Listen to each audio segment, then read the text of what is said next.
What's going on, guys? Welcome back to another video, and today we are going to talk about if owning an electric car will actually save you money. The answer might surprise you, so let's get into it. So this isn't going to be a video of me just reading off lists and JD Power and Consumer Reports and all that stuff. I actually am going off of my personal experience owning my electric car for the last little while.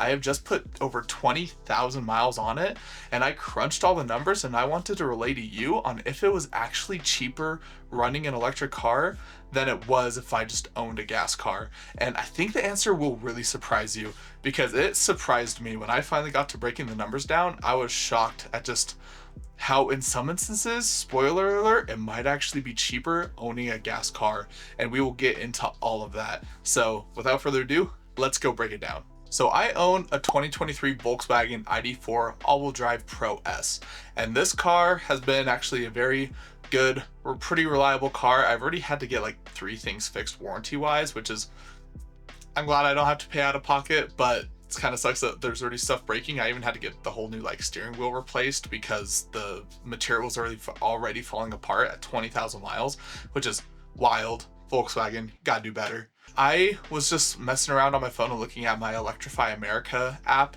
and I was just seeing just how much like cost has it been just running this car for the last 20,000 miles.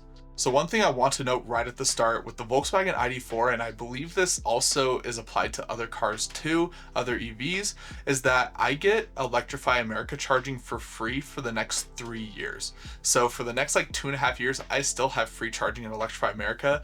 So all my charging has been completely free. It's just, I just have to go out of my way to make sure I find Electrify America chargers. And if I do, then it's completely free for me to use. So while I'm going to be relaying a ton of numbers and stuff, if you don't have this free subscription to Electrify America, then I feel like this is what's going to be the most important to you, is this cost breakdown. Because if the whole just driving and everything is free like it is for me, then obviously having an EV is going to be a way better deal than a gas car. But if you are someone that has to pay for electric charging and you have an ID4, you have just other cars like a Mustang Mach-E, then this might be a really important video for you, because you need to really balance the cost of how much the charging is going to run you, especially on the Electrify America network, compared to like if you just bought like a Prius or something that gets 50-60 miles per gallon. That might actually be a more cost-effective thing to do just overall. Without further ado, let's go break down these numbers and just explain what I'm on about. So with my ID4, I have put on 21,000 miles so far, and I have exactly charged 200 sessions at Electrify America. These aren't, you might be like, are you only getting 100 miles per charge because you've gone 20,000 miles and you've charged 200 times? But no, it's like sometimes I'll just top off the car, go into trips to Utah, bounce around. So those are always like full charges up from there. Even just yesterday, I charged from like 60 to 80%, just because I had time and I was going shopping at Walmart. Like, why not? So 200 charging sessions, and I'm gonna put up a little like screen on the side of here. It's a screenshot of my Electrify America, and you can see here like I have done 200 charging sessions with a cost of $4,000, just over $4,000. And that, almost like you're like 200 sessions going 20,000 miles, that actually doesn't sound terrible. But when we break into the numbers and like break these down a little bit, especially comparing them to gas, it actually isn't as good as you might think. So one thing I want to note with Electrify America, they have a subscription service. So this price that you see with how much my 200 sessions would have cost is all based on if I paid full price for Electrify America. The 200 sessions cost me $4,069. But if I had the subscription service, that actually cuts the cost down by 25%. So it saves you about 14 cents and puts the cost to about 42 cents per kilowatt compared to the 56 cents per kilowatt that the full price is. And so I just want to make sure, like, I'm going to be comparing both so nobody calls me out on that, how much it would cost to run the car with the 56 kilowatt or the 56 cents per kilowatt charge, and then also the reduced subscription cost. So the Electrify America subscription does cost about $7 a month. So really, if you charge your car more than, I think, 2 times a month, then you're gonna overarching just be saving more than $7. So the subscription, if you have to pay for your charging, is worth it. So I highly recommend getting that. So here's the comparison I want to make with these numbers. So I've gotten 21,000 miles, and it's cost on the full cost of Electrify America, $4,069. So if we take that $4,069 and we multiply it, got my calculator here, by 75%, which would be what the cost would be if you reduced it, you get $3,052.44. So that's what it would have cost if you had the subscription and drove as much as I did. But again, remember, I get these free, but if you don't have the free Electrify America, like it comes with my car, this is how much that would have cost you if you had the subscription. So you would have paid $3,052.44 over those 21,000 miles. But now let's compare it to a gas car. If you got a car that got 25 miles per gallon, which is what my BMW got, that's actually a pretty standard SUV MPG, and maybe a few trucks here or there can push that miles per gallon also, but I would say 25 is pretty average, because you can get a Prius that gets like 50 and you can get a F-150 that gets 18 to 20. And so everywhere in between, we'll just say 25, but also my last car that I sold for my EV averaged 25. So that's the number I'm using for this comparison. So if you take 21,000 miles and you divide it by 25, that will give you the amount of gallons of gas that you would have used to travel that same distance. So that gives us 840 gallons of gas that we would have used if we had a gas car that averaged 25 miles per gallon. Now, if you took that 840 and multiplied it by the average, I'm going to use the average cost of gas for around here in Idaho, which is $3.50.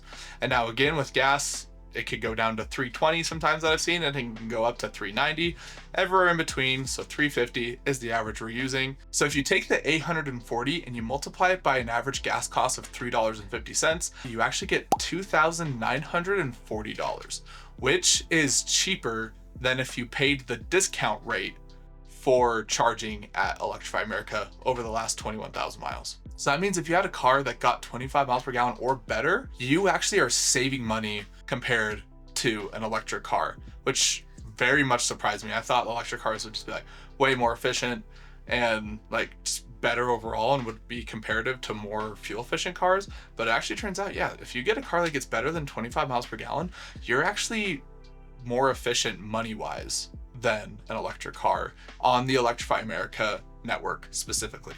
Big asterisk there. I know Tesla chargers can be cheaper. I know charging can be cheaper depending on where you're located, but I'm talking about my personal experience here in Idaho. It's cheaper to have a car that gets over 25 miles per gallon than it would be to pay to charge your electric car at Electrify America. But one benefit that electric cars have that I know a lot of people tote about that gas cars have to deal with is maintenance. You have to maintain your car a lot more. You have to pay a lot more for your maintenance. So I'm gonna, again, just average based on the BMW that I owned. I'd be doing oil changes about every 5,000 miles, changing out the air filters like every other oil change. And I have the numbers here. And also just, it was more expensive to insure to have. So let's just assume my oil changes cost about $100 per oil change in the BMW. In the 21,000 miles, I'd have done 4 oil changes by now, so that'd have been an extra $400 of just running costs. I'd have to change the air filters, which would be about another $100 added onto that service. And also, when I got my ID4, my insurance dropped about $70 a month. So I save $70 a month just owning the car because it's a cheaper car to insure compared to a BMW. So all that being said, like, yes, the gas is cheaper, but then you get the running costs. That is where the teeter-totter kind of dips more into the electric car's favor, because I haven't had to really do any maintenance costs on the car. It's had its like warranty checkups and I've had stuff replaced by warranty, but other than like washer fluid and tires and brakes every so often, but if you use regen braking, you don't really need to replace your brakes that much, then you don't really need to do much maintenance on these cars, which is one of the biggest selling points. And so I would say, like, over time, that teeter-totter does tilt into electric cars' favor because you don't have to do maintenance on it, as much maintenance on the car. But I would say where electric cars are more expensive, just overall just costs that rise up, is you have to pay a more expensive registration fee. So for me, I had to pay $300 just to register my car, where with my BMW, I would only have to pay $80. So that $300 registration fee, about $220 more, that like offsets the insurance savings by about 3 months right there. Like, yes, I save $70 a month on insurance, but that registration negates that for almost 3 months by that point. But overall, like, if I would have driven my BMW as much as I have my ID4, yes, I would have saved money on gas, but I would have paid more overall for the maintenance on the car by a couple $100s. Okay, but one thing I want to mention that I haven't mentioned yet, and one thing that I think makes EV ownership so much easier and so much cheaper and really skews that difference, because I'm just going based off if you do all your charging at Electrify America, and I do that right now because it's free. But also I do it because I don't have a 240 volt at my house to plug in a wall charger. And what I was gonna say is if you can charge your car at home, that will save you so much money and time compared to if you have to go to Electrify Americas and charge your car up. If you charge your car at home, I'm gonna again go off of Idaho's electricity rates. Where you live will be different. But here in Idaho, we have very cheap electricity, and we have an average. It doesn't matter what day. We actually don't have peak hours and down hours. Like, ours is just so cheap. Our rate is 8 cents per kilowatt.